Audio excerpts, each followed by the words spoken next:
আদিগন্ত সাদা বরফ, হিমেল বাতাস আর নিস্তব্ধ পাথুরে প্রকৃতি, এই নিথর সাদা রাজ্যের মাঝেই হঠাৎ সবুজ এক মাঠ, আর সেখানে গড়াচ্ছে ফুটবল।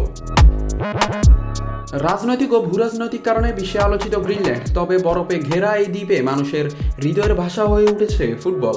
প্রতিকূলতা আর সীমাবদ্ধতাকে পেছনে ফেলে বলের লড়াইয়ে এখানে গড়ে ওঠে একতা আর ভালোবাসার বন্ধন। বিশ্বের বৃহত্তম দ্বীপ গ্রিনল্যান্ড, মানচিত্রে এটি ডেনমার্কের স্বায়ত্তশাসিত অঞ্চল।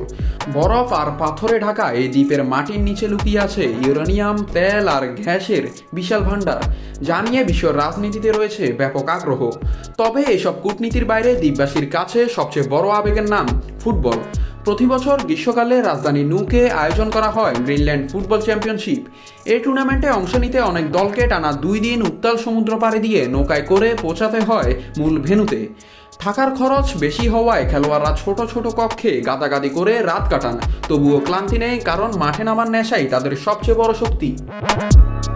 1954 সালে শুরু হয় এই প্রতিযোগিতা। 2016 সাল পর্যন্ত খেলোয়াড়রা খেলেছেন নুড়ি আর কাদামাটির মাঠে।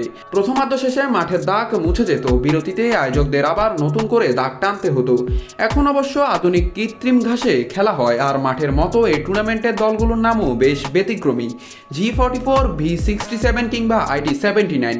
এর মধ্যে V67 সবচেয়ে সফল দল, জিতেছে রেকর্ড করা 15টি শিরোপা। এখানে নেই প্রথাগত কোনো স্টেডিয়াম, দর্শকরা পাহাড়ের পাথুরে ঢালে বসে খেলা উপভোগ করেন। কেউ আবার গাড়িতে বসেই দেখেন ম্যাচ। গোল হলে কেঁপে ওঠে পুরো এলাকা, শত শত গাড়ির আওয়াজে তৈরি হয় এক অনন্য উল্লাস। জাতীয় সম্প্রচার মাধ্যমে সরাসরি দেখানো হয় এই ম্যাচগুলো, তখন পুরো দ্বীপ যেন এক সুতোয় গাঁথা পড়ে। যেখানে জীবন মানে হাড় কাঁপানো শীত, সেখানে ফুটবল এনে দেয় প্রাণের উষ্ণতা। বরফের দেশে বলের এই লড়াই শুধু খেলা নয়, এ যেন মানুষের ভালোবাসা, ভ্রাতৃত্ব আর একতার প্রতীক।